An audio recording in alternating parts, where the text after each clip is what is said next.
Hello everyone, आप सभी का हमारे चैनल यूएस वर्चुअल कैंपस में स्वागत है। मैं हूं उदय शंकर। बच्चों, आज के इस वीडियो सेशन में हम लोग बात करेंगे इडियम्स को लेकर के। इस वीडियो सेशन में हम लोग टोटल 30 इडियम्स को हल करेंगे जो कि बहुत ही फंडामेंटल नेचर के हैं। कहने का तात्पर्य है कि ये बहुत ही कॉमन इडियम्स है और आपको ये हर जगह देखने को सुनने को मिलेगा। आप इंग्लिश में यदि कुछ पढ़ते हैं, यदि कुछ सुनते हैं, तो आपको ये इडियम्स डेफिनेटली देखने और सुनने को मिलेंगे। ये इडियम्स बहुत ही फंडामेंटल नेचर के हैं। यदि आपको लगता है कि आपका इडियम सेक्शन पर पकड़ है, आपका इडियम्स अच्छा है, आपने पहले भी इसको पढ़ा है, तो आपको यहाँ एक अपॉर्चुनिटी मिलता है। आपको पहले इडियम्स सॉल्व करने का आपको मौका दिया जाएगा। आप पहले उसको सॉल्व कीजिए, समय लीजिए, उसके बाद आप इसको सॉल्व कीजिए। इसके बाद हम उस इडियम्स के ऊपर बात करेंगे। इसमें टोटल 30 इडियम्स का ये वीडियो सेशन है। आप इस वीडियो सेशन को शुरू से अंत तक देखें। अगर ये वीडियो पसंद आ जाए तो आप इसे लाइक करें, आप इस चैनल को सब्सक्राइब करें, ताकि आपका छोटा सा जो ये स्टेप है हमें आगे बढ़ने के लिए मोटिवेशन दे। चलिए आज की इस वीडियो सेशन की शुरुआत करते हैं फर्स्ट क्वेश्चन से। फर्स्ट क्वेश्चन क्या कहता है? Take with a grain of salt. ठीक है ना, इडियम है। अब हिंदी आपको निकालना है, फर्स्ट मौका आपको दिया जाता है। चलिए अब इसमें ऑप्शन क्या क्या कहता है, इसके लिए हम क्या क्या 4 ऑप्शन आपकी स्क्रीन के ऊपर दिखाई दे रहा होगा। Accept happily, take the responsibilities, accept with some reservation और टेक थिंग्स। चलिए ये पहला इडियम्स आप हल कीजिए। इडियम्स क्या कहता है? Take with a grain of salt. तो इसका अर्थ क्या निकलेगा? Accept happily, take the responsibilities, accept with some reservation और टेक थिंग्स।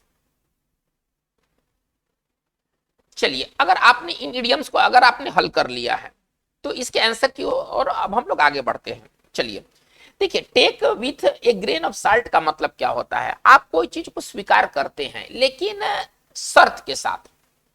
आप है ना, कुछ आपके अंदर आप शर्त देते हैं और उस शर्त के साथ ही आप कुछ कंडीशंस के साथ ही चीजों को स्वीकार करते हैं। तो इसको अगर हम सरल भाषा में लिखे तो सशर्त, इसको आप ऐसे कहिए, सशर्त चीजों को स्वीकार करना, चीजों को है ना अपनाना या स्वीकार करना को स्वीकार करना अथवा अपनाना भी कह सकते हैं, स्वीकार करना अथवा अपनाना। चलिए अगर हम ऑप्शंस पर विचार करते हैं तो हमारा राइट ऑप्शन क्या होना चाहिए? Accept with some reservation. हमारा 1 का राइट आंसर सी होना चाहिए। चलिए क्वेश्चन नंबर 2 क्या कह रहा है? कह रहा है क्या? To make a clean breast of. Options क्या क्या आपके सामने मौजूद है? To gain prominence, to praise one self, to confess without reserve और to destroy before it blooms. पहले आप इसे सॉल्व करें, है ना। To make clean breast of, to gain prominence, इसका एक ऑप्शन ये है। बी में कहता है टू प्रेज वन सेल्फ, खुद को तारीफ करना, टू कन्फेस विदाउट रिजर्व और to destroy before it blooms. चलिए अगर आपने इसको हल कर लिया है तो इसका राइट आंसर क्या होगा? पहले वहां पर जाने से पहले हम इसका अर्थ देखते हैं कि मेक क्लीन ब्रेस्ट ऑफ का अर्थ क्या है। देखिए, मेक क्लीन ब्रेस्ट ऑफ का अर्थ क्या होता है? अपना अपराध, अपना दोष, अपनी गलती को स्वीकार कर लेना। अगर इसका छोटा सा सिनोनिम से लिखे तो इसका छोटा सिनोनिम से लिखेंगे कन्फेस, अपराध स्वीकार करना। ठीक है ना, अपराध अथवा गलती को मान लेना कि हाँ हमने गलत किया है, अपराध को स्वीकार करना। इसका राइट हिंदी होगा, सरल भाषा में कहें तो। चलिए अगर इसके आंसर को समझ रहे हैं तो इसका ऑप्शन सही आंसर क्या होगा? टू कन्फेस विदाउट रिजर्व, बिना है ना, बिना अंदर में कोई भाव लिए, ठीक है ना, बिना कोई चीज छिपाए, है ना, स्पष्ट रूप से किसी चीज को अपराध के तौर पर आपने काम किया है तो आप उसको स्वीकार कर लेते हैं। यानी कि हमारा 2 का राइट आंसर होना चाहिए सी। आइए क्वेश्चन नंबर 3 में की ओर बढ़ते हैं। Correct, to be above board. ठीक है ना, टू बी अबव बोर्ड। चलिए बहुत इंपॉर्टेंट ये इडियम है और ये सब हमें न्यूज़पेपर्स में, न्यूज में, हम इंग्लिश में कुछ भी पढ़ते हैं, सुनते हैं तो ये सब चीज मिलने वाले हैं, एकदम डेफिनेटली मिलने वाले हैं। इसमें कोई भी ऐसा नहीं है कि बहुत ही कॉम्प्लिकेटेड ये इडियम्स है या वैसा इडियम्स है जो कि आर्काइक है, आउटडेटेड है, ऐसा नहीं है। ये सारी इडियम्स है ना हमें डेली मतलब चीजों में मिलने वाले हैं। चलिए, टू बी अबव बोर्ड, इसका राइट ऑप्शन आपके सामने है। To a good height, to be honest in any business deal, to try to be beautiful और to be engaged in meeting. Above board का क्या मतलब है? आपकी स्क्रीन के ऊपर 4 ऑप्शन है। To a good height, to be honest in any business deal, to try to be beautiful, to be engaged in meeting. चलिए, अगर आपने बना लिया है तो इसका राइट आंसर पहले हम जाने से पहले इसका अर्थ को समझते। टू बी अबव बोर्ड का मतलब क्या होता है? एकदम ईमानदार होना, है ना। किसी बिजनेस डील में, किसी बिजनेस के मामलों में एकदम ईमानदार होना, मतलब कि आप में कोई तरह का छल कपट नहीं है। तो इसका अगर हिंदी कहा जाए तो ईमानदार, ठीक है ना, एवं निष्कपट, मतलब कोई कपट नहीं है, एवं निष्कपट, ईमानदार और निष्कपट। अगर इसको अगर मतलब इंग्लिश के तौर पर लिखा जाए तो कैसे लिखेंगे? ओपन एंड ऑनेस्ट, एकदम आप ओपन हैं, आप में कोई तरह का छल कपट नहीं है और आप ईमानदार हैं। इसका मतलब है कि अगर हम चॉइस के तौर पर देखें तो हमारा राइट आंसर जो होगा बी होगा। To be honest in any business deal, किसी भी व्यापारिक मामलों में ईमानदार होना, ये अबव बोर्ड का मतलब होता है। ओके, यानी कि हमारा 3 का राइट आंसर क्या होना चाहिए? बी होना चाहिए। आइए नंबर 4 में, correct to have an axe to grind. चलिए, हमारा नेक्स्ट जो इडियम है वो क्या है? To have an axe to grind. चलिए, 4 ऑप्शन आपके सामने हैं। Correct to work for both sides, to have no result, to fail to arouse interest, to a private end to serve. आप इसको फटाफट करें। चलिए, अगर आपने इसको किया है और आपको समझ में आ रहा है कि इसका राइट आंसर क्या होना चाहिए, तो चलिए इसके राइट आंसर को हम लोग मैच करते हैं। इसका जो राइट आंसर होना चाहिए वो होना चाहिए, राइट आंसर पर जाने से पहले इसके अर्थ को देख लेते हैं। चलिए देखिए, to have an axe to grind का मतलब क्या हुआ कि कोई मतलब निजी कारणों से आप किसी काम में लिप्त है, आपके कुछ निजी कारण है, इसीलिए आप किसी चीज में लिप्त है। तो निजी कारणों से किसी चीज में लिप्त होना, ठीक है ना, मतलब उसमें आपका स्वार्थ है ना, निजी स्वार्थ के कारण, निजी कारणों से, आप ऐसे समझिए सरल भाषा में, निजी कारणों से किसी चीज में लिप्त होना, आपके अपने कारण है इसलिए आप उसमें लिप्त है। यही मतलब है to have an axe to grind का, ठीक है ना, कि निजी कारणों से किसी चीज में लिप्त होना, किसी चीज में लिप्त होना। चलिए, अगर आप इसके आंसर को समझ रहे हैं तो इसका राइट आंसर क्या होना चाहिए? ए प्राइवेट इंड टू सर्व। आपका निजी मामला है इसलिए आप किसी काम में लिप्त हैं, यानी कि हमारा 4 का राइट आंसर क्या होना चाहिए? डी होना चाहिए। आइए नंबर 5 में, कर है क्या? टू पे ऑफ ओल्ड स्कोर्स, टू पे ऑफ ओल्ड स्कोर्स, ठीक है ना। चलिए, ऑप्शन क्या क्या है आपके सामने? To dismiss, to offer, to take revenge, to refund old dues. चलिए, इसको आप फटाफट कीजिए।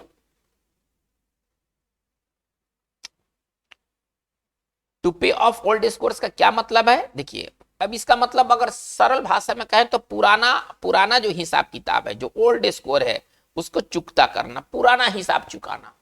अब पुराना हिसाब चुकाना तो हिंदी मुहावरा हुआ, तो इसका मतलब क्या होता है? बदला लेना, प्रतिशोध लेना, बदला लेना, प्रतिशोध लेना। चलिए, इसका मतलब है कि हमारा राइट आंसर क्या होना चाहिए? हमारा राइट आंसर सी होना चाहिए, ठीक है ना। चलिए, हमारा राइट आंसर सी होना चाहिए। आइए नंबर 6 में आते हैं। टू ब्लेज ए ट्रेल, क्या कर रहा है? टू ब्लेज ए ट्रेल, इसका ऑप्शन क्या क्या दिया गया है आपकी स्क्रीन के ऊपर? 4 ऑप्शन होगा। To lead the way as a pioneer, to light a track, to set up a fire, to wear a blazer while running. चलिए, आप इसको तुरंत थोड़ा हल करने की कोशिश कीजिए। To blaze a trail, to blaze a trail का क्या अर्थ है? चलिए, to lead the way as a pioneer, option B कह रहा है क्या? To light a track, option C क्या कह रहा है? To set up a fire, और ऑप्शन डी क्या कह रहा है? To wear a blazer while running. चलिए देखिए, ब्लेज ए ट्रेल का मतलब क्या होता है? किसी चीज को आप पहले करते हैं और इसके बाद आप उसके बारे में किसी दूसरे को बताते हैं।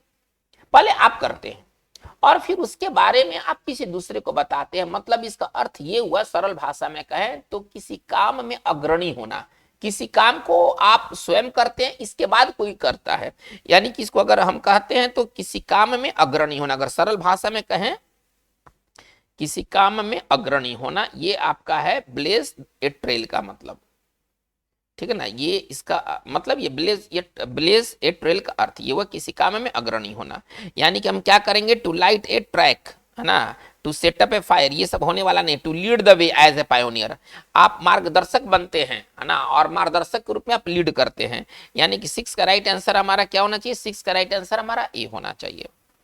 आइए नंबर 7 में करे क्या, हैव द लास्ट लाफ, करे क्या, हैव द लास्ट लाफ का क्या अर्थ है, चलिए देखते हैं।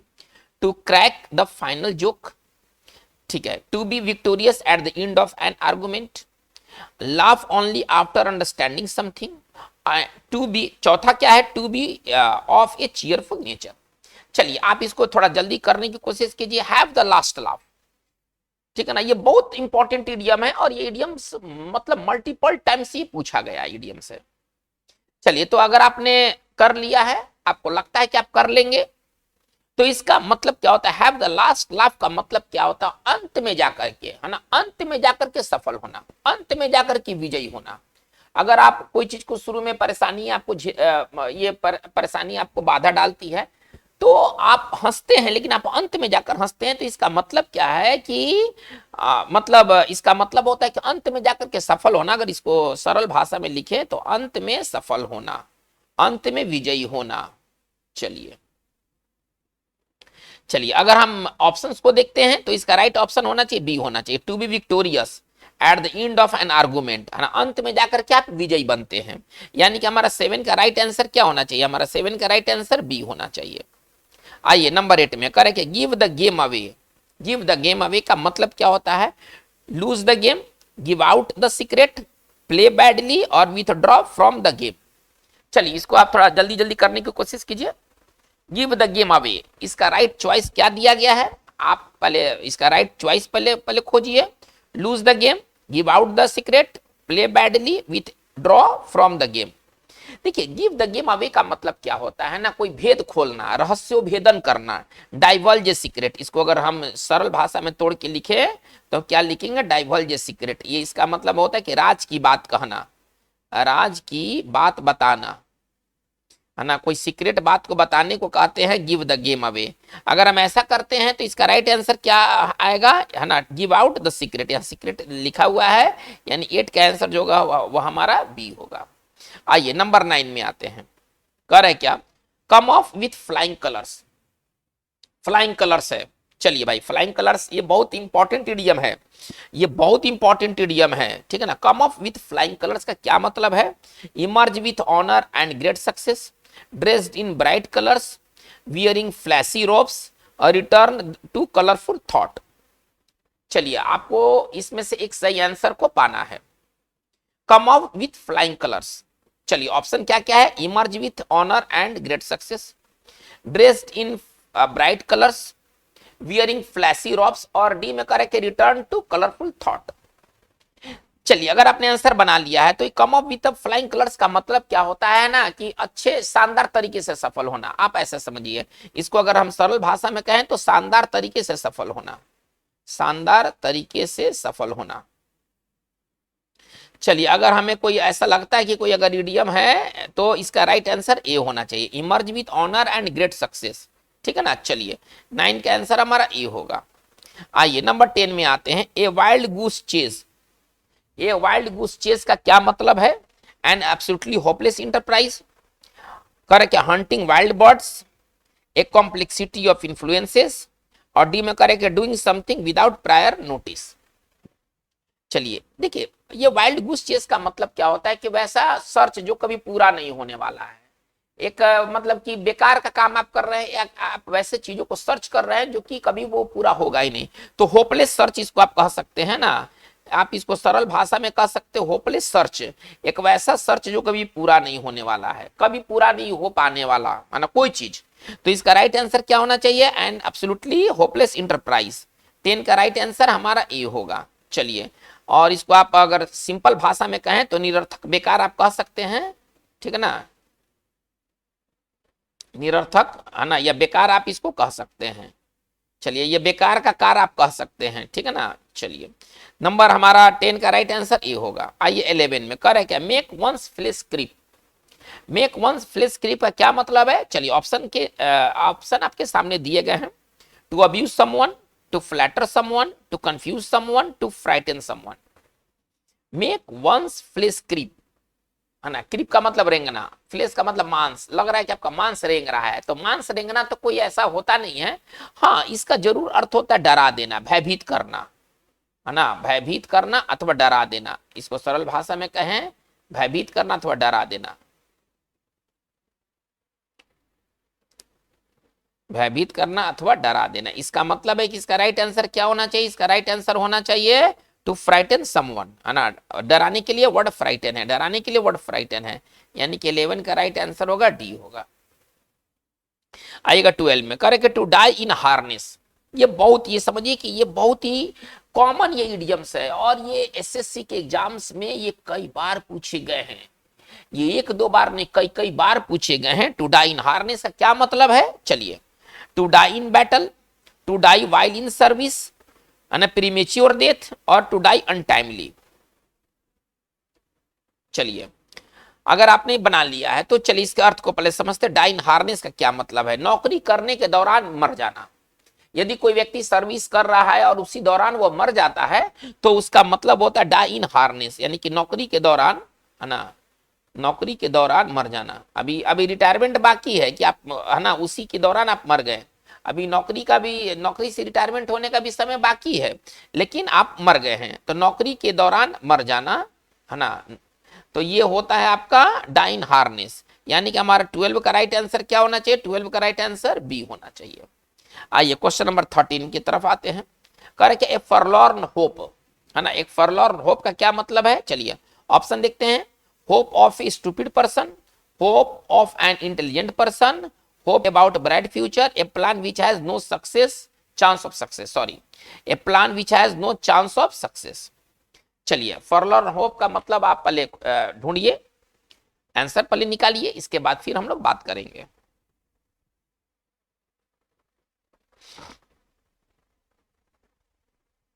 चलिए, अगर आपने निकाल लिया, फॉरलॉर्न होप का मतलब क्या होता है? कि वैसा योजना, वैसा प्लान जो सफल ना हो, है ना, जिसकी सफल होने की संभावना ना हो। आप इसको सरल भाषा में समझिए, फॉरलॉर्न होप का मतलब क्या है?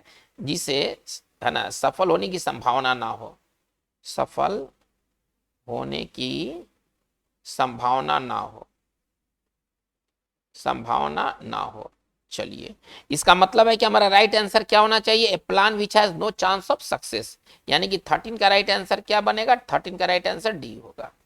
आइएगा नंबर 14 में, करेक्ट है, keep the Wolff from the door, keep the Wolff from the door, है ना, मतलब डोर से आप वोल्फ को भगाते हैं, इसका क्या मतलब है? To avoid starvation, avoid enemies, avoid bad companionship, और नॉन ऑफ दीज।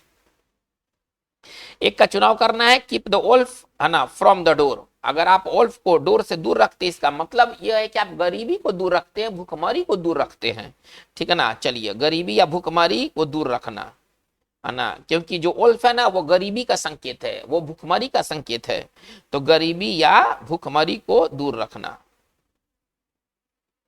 को दूर रखना। तो ये हमारा हो गया keep the Wolff from the door, और इसका राइट आंसर जो होगा स्टारवेशन, है ना, स्टारवेशन से बचना। तो 14 का राइट आंसर हमारा ए होगा। आइए 15 नंबर में, correct, go west. Go west का क्या अर्थ है? Go to middle west, flourish, die, और फॉलो वेस्टर्न फिलॉसफी। ये गो वेस्ट का मतलब हमें खोजना है। चलिए, आप इसको थोड़ा सा जल्दी जल्दी करने की कोशिश कीजिए। चलिए, गो वेस्ट का मतलब क्या होता है? डाई। देखिए, सूरज डूबने के सेंस में ना इसका इस्तेमाल होता है। सूरज कहाँ जाते हैं? वेस्ट की डायरेक्शन में जाते हैं, ईस्ट में निकलते हैं और वेस्ट में जाते हैं।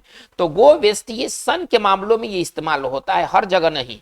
और इसका मतलब जब सन डूब गया तो एक तरह से डाही हो गया ना, एक तरह से डाही हो गया। तो इसका मतलब है कि हमारा 15 का राइट आंसर क्या होगा? वो सी होगा। आइए, गो टू डॉग्स।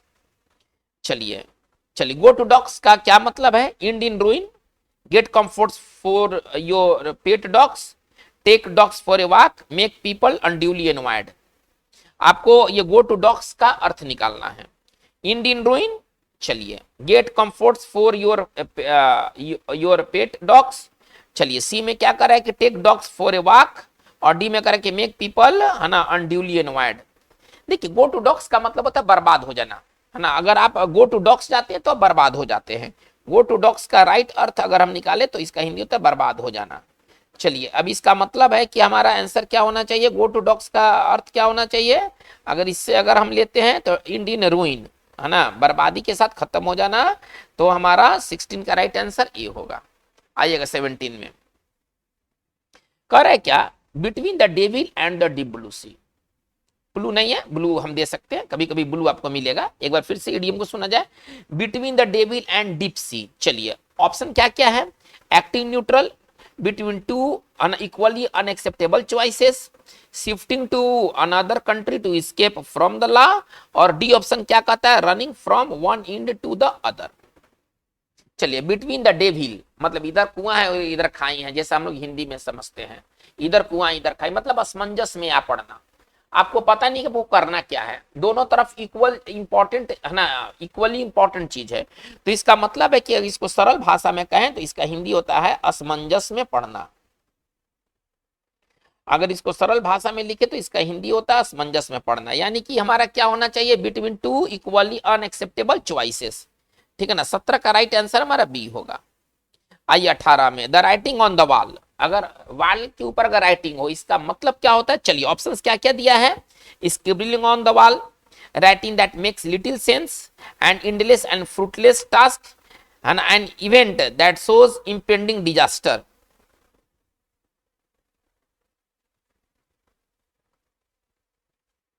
चलिए बच्चों मैच करते हैं इसका, अगर आपने बना लिया है तो the writing on the wall का मतलब क्या होता है कि वो खतरा जो नजदीक में आने वाला है, सिग्नल दे दिया है, वो खतरा अब आएगा ही, चल चुका है, निकल चुका है आप पर आने के लिए। तो जो नजदीक में जो मौजूदा जो खतरा होता है ना, वो कल आता है ना, the writing on the wall. ठीक है ना, an event that shows impending disaster. 18 का आंसर हमारा क्या होगा, 18 का आंसर हमारा डी होगा। आइए 19 नंबर में, foot the bill. Foot the bill का क्या मतलब है, pay the bill, refuse to pay the bill, request for help, take an irrevocable step.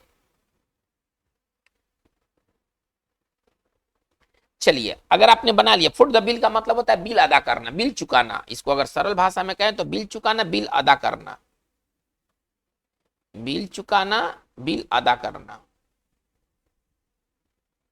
चलिए इसका मतलब है कि हमारा राइट आंसर क्या होना चाहिए, पे द बिल होना चाहिए। आइए नंबर 20 में, correct, let the cat out of the bag. Bag से बिल्ली निकाल देना, इसका मतलब क्या, let the cat out of the bag, यानी कि बैग से बिल्ली को निकलने देना। चलिए क्या क्या, divulge a secret, allow the cat to roam freely, yield to anger, और save the cat from death। चलिए इसको थोड़ा फटाफट देखिए, let the cat out of the bag का मतलब क्या होता है, राज की बात कहना, भेद खोलना। ठीक है ना, राज की बात कहना, भेद खोलना, राज की बात कहना या भेद खोलना। चलिए अगर हमें इतना समझ में आ रहा है तो हमारा राइट आंसर क्या होना चाहिए, 20 का राइट आंसर ए होना चाहिए। आइए 22 में आते हैं, करेक्ट, द लायंस शेयर। अब लायन भाई शेर का हिस्सा कैसा हिस्सा होगा, देखिए ऑप्शन क्या क्या दिया है, the greater share, the lion's den, extremely dangerous situation, one share is contributing to the request. इसमें से कौन सा ऑप्शन इस इडियम का सही जवाब होगा, द लायंस शेयर का मतलब होता है बड़ा हिस्सा, बड़ा भाग। ठीक है ना, तो द ग्रेटर शेयर होना चाहिए, द ग्रेटर शेयर होना चाहिए, यानी कि हमारा जो 21 का जो राइट आंसर होगा वो ए होगा, बड़ा भाग, आप इसको समझिए। चलिए इसके बाद हम आगे आते हैं,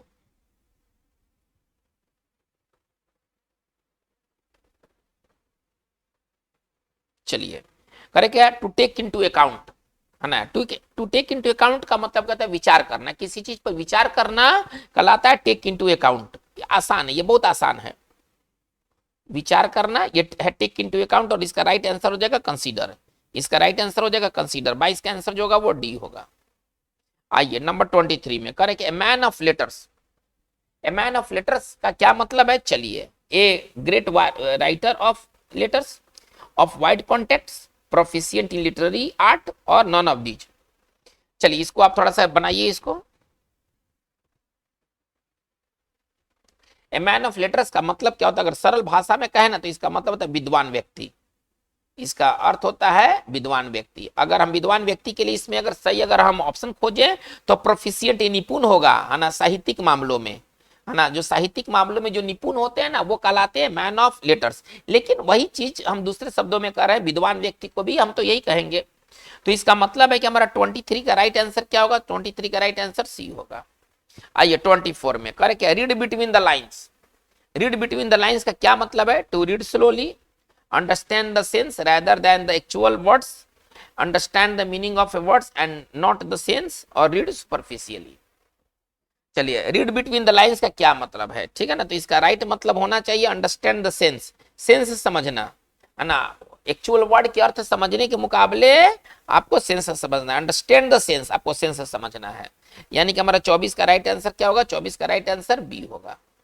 आइए इसके बाद हम लोग बात करते हैं 25 में, बाय लिप्स एंड बाउंड्स। कह रहे क्या, बाय लिप्स एंड बाउंड्स, तो कोई चीज यदि बाय लिप्स एंड बाउंड्स होता है तो वो तेजी से होता है, वो तेजी से होता है, very slowly, very quickly, irregularly, very systematically.